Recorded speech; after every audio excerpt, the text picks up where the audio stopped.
Passo a apreciar a pena base. Culpabilidade de grau elevado, sendo complexa a trama, como já foi dito antes, que também envolveu o réu José Antônio. O réu é primário, pelo menos tecnicamente. Não há nos autos elementos pelos quais se possa aferir tal circunstância. Os motivos são retirados dessa apreciação, considerando que será apreciado quanto ao motivo torto, a qualificadora. Da mesma forma, pode-se inserir a frieza do acusado em questão, que concorreu para a morte da vítima mediante golpes de faca, consumando seu intento numa oportunidade em que o médico jamais imaginaria. Ressalto novamente as consequências do delito irrefutavelmente relevantes para a família que, como dita em plenário pelo irmão dela, tem lutado para superar tamanha perda. A vítima não contribuiu por crime. Fixo então a pena base em 18 anos de reclusão.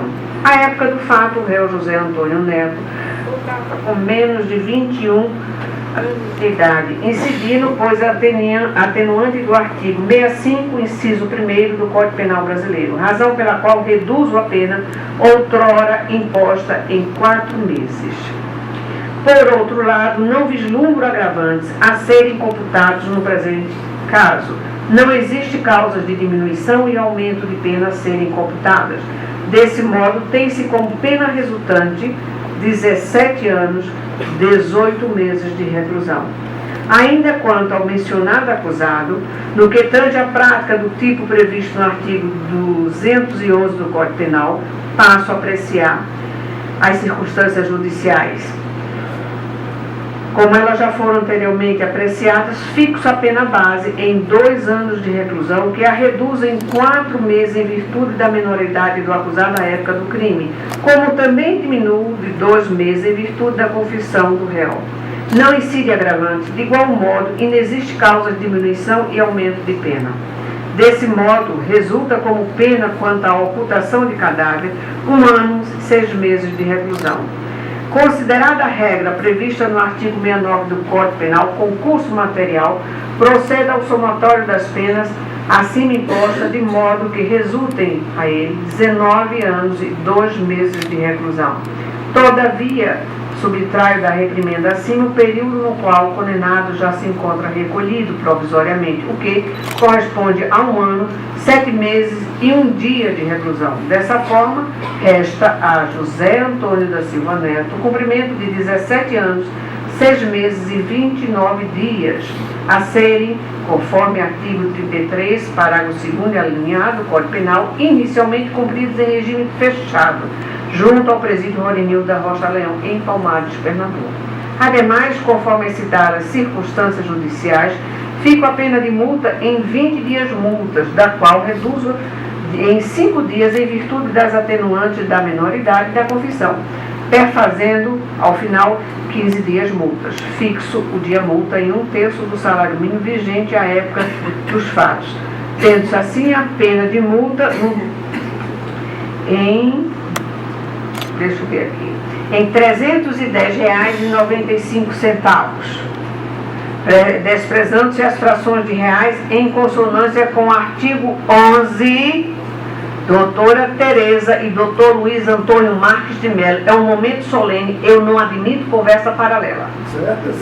Muito obrigada. Em consonância com o artigo 11 do Código Penal. Por fim, em relação ao acusado José Laudiano do Nascimento, os jurados assim se posicionaram. Primeira série de quesitos, artigo 121, parágrafo 2º, inciso 1º e 4º do Código Penal. Primeiro quesito, materialidade, sim. Segundo quesito, autoria, não. Dessa forma, restaram prejudicados os demais quesitos, de modo que resta também afastada a competência do Tribunal do Júri para apreciação do crime de ocultação de cadáver, o que passo a fazer neste momento, com fundamento no artigo 492, parágrafo 2º do CPP. A materialidade do crime previsto no artigo em questão se acha devidamente comprovada pelas provas contidas nos autos, sendo certo, conforme laudo pericial de folhas 34 a 85, que o corpo da vítima for encontrado em local diverso do cenário do delito de homicídio. Por sua vez, a autoria está substancialmente confirmada, não só pelas provas técnicas, como também pela confissão, tanto do réu como dos corréus. Isto posto, condeno José Laudiano do Nascimento, devidamente qualificado nessa peça, as penas do artigo 211 do CP, passando a dosimetria, o que faço com base no artigo 59 e 68 do Código Penal. Culpabilidade de grau elevado. O réu é tecnicamente primário. Não há nos autos elementos pelos quais se possa aferir a conduta social. Os motivos estão intrínsecos no próprio título. Circunstâncias e consequências devidamente evidenciam o menosprezo pela vítima, sendo que o condenado não hesitou em contribuir com a ocultação da vítima dos presentes autos. A vítima não contribuiu para o crime. Fixo a pena base em 2 anos de reclusão. À época do fato, o réu, José Laudiano, contava com menos de 21 anos de idade.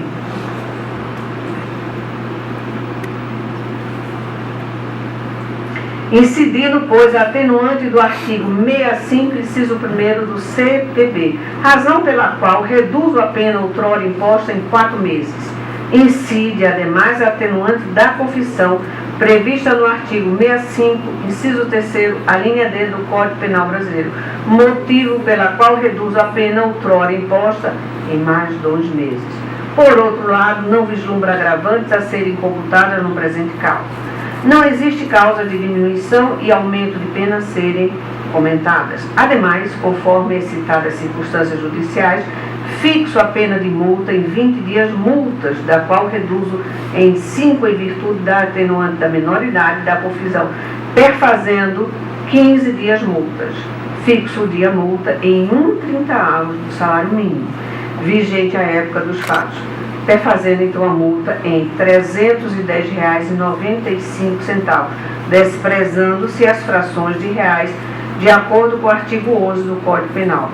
Tem-se como pena resultante para o citado réu 1 ano e 6 meses de reclusão. Contudo, observo que ele se encontra preso em virtude deste feito há 1 ano, 7 meses e 1 dia, superando, portanto, o período da reprimenda imposta.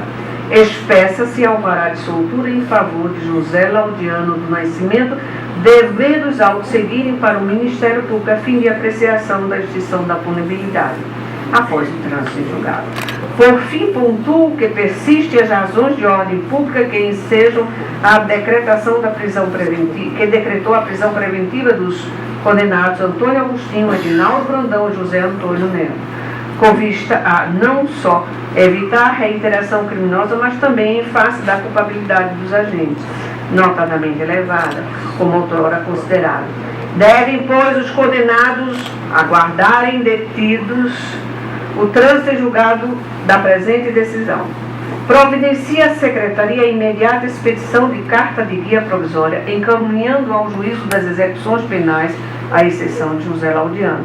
Transitada em julgado esta decisão, providencie-se a intimação dos condenados para pagamento da pena de multa no prazo de 10 dias, o lançamento do nome dos réus no livro-rol dos culpados, oficie-se ao TRE para a suspensão dos direitos políticos enquanto durar a pena, preparação do boletim individual para fins de estatística e remeta ao órgão próprio, carta de guia definitiva com todos os documentos exigidos pela Lei das Execuções Penais, remetendo com relação ao réu absolvido quanto ao homicídio, comunique-se a decisão ao IITB para as anotações corretas no assentamento do absolvido. Informe-se a sentença ao órgão próprio para fins de estatística.